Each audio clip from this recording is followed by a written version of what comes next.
Hey everybody, welcome back to my channel. Today I want to give you 3 tips for weed-free beds.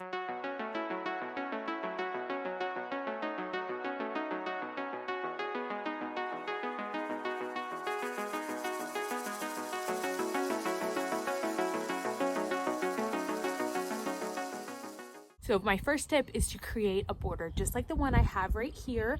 You need to create a line, a defined border between where the grass or the weeds stop and where your garden bed will start. Make a border. It can be out of rocks. It can be like the one I have here. I love this one. It started off totally silver and now it has patinaed beautifully. I will link one just like this below if you are interested in getting something like that, but it doesn't have to be fancy. It just needs to be a defined line. Okay, my second tip for you is to create a barrier. This needs to be a defined line between your top layer, which I will mention in a minute, and the dirt, the plants that are growing in your flower bed. So I love to use paper. I've got some rolls of paper. I collect paper from the grocery store, and sometimes if I really need a thick barrier, I even use cardboard. But what you're looking for is a nice defined flat layer between your dirt and your very top layer. Let's talk about that top layer. My third tip for you is to create a buffer. You need to create a defined barrier and a very bad place for weeds and grass to grow on the top of your flower bed. Just like what I have right here, I love to use mulch for this. My mom actually gave me the tip of using nugget mulch. I like nugget mulch because it's bigger, so the chunks are really thick. I'll show you in a second.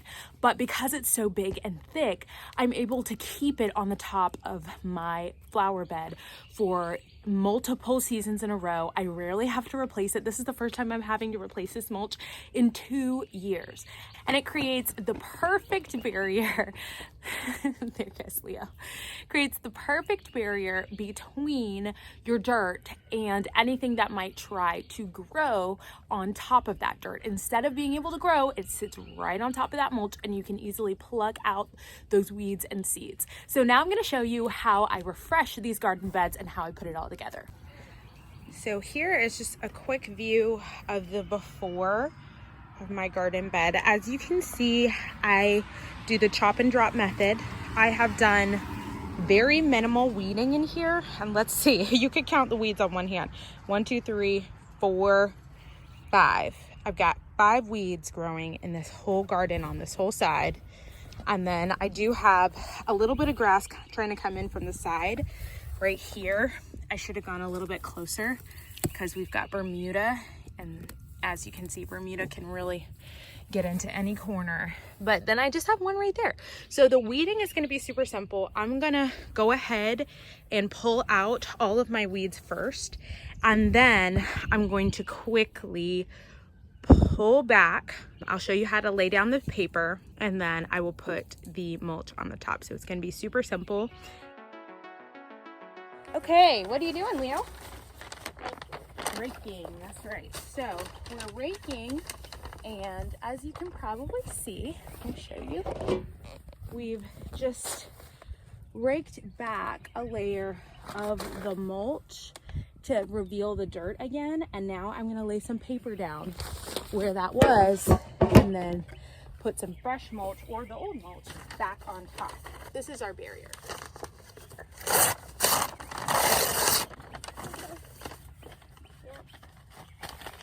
And we can erase on it.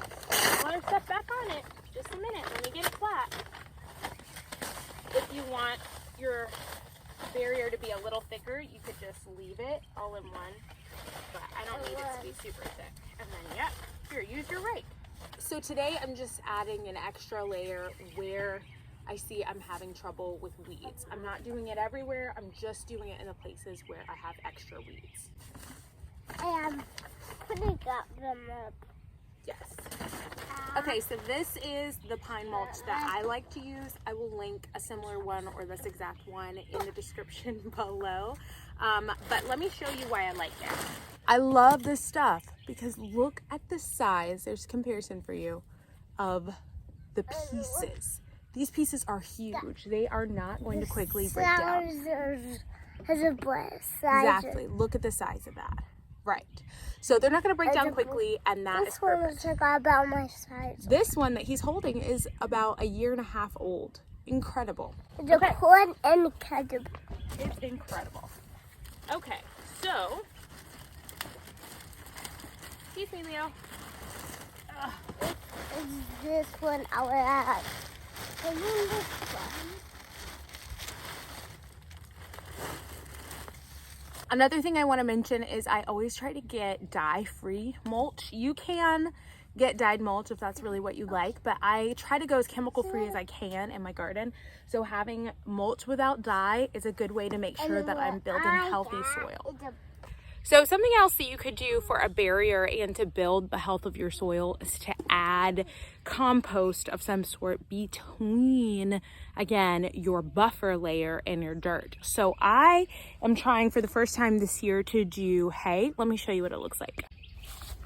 So far, this is honestly not my favorite method, but I've got hay here and it's already started to break down. I had a whole layer of about this thick hay that I laid down at the beginning of the spring, and now it is broken down and really feeding the soil. So again, this is just like adding the barrier with paper, but this time I'm doing it with the hay. Reason I don't like it as much is it's difficult to cover, but I think I might find that I like the health of the plants better. You can see a big difference between the health of that daisy and this one. So I know that this one is in the shade and that one is in the sun, and they're a little bit diva-ish. I had to chop that one down pretty early because of that. But I do think that adding some sort of nutrients underneath your buffer layer is very wise. So I would highly recommend that. And of course, I chop and drop. So that's another form of nutrients that I'm adding. Like you can see right here, I'm about to spread it out, but there's a bunch of stuff that I've just dropped here that's gonna break down over time. When you're doing this, make sure that you leave some breathing room around your flowers because they will thank you for that. This one I might transport. She's left over from the spring. And there you have it. That's the after, all fresh with the mulch. Yay.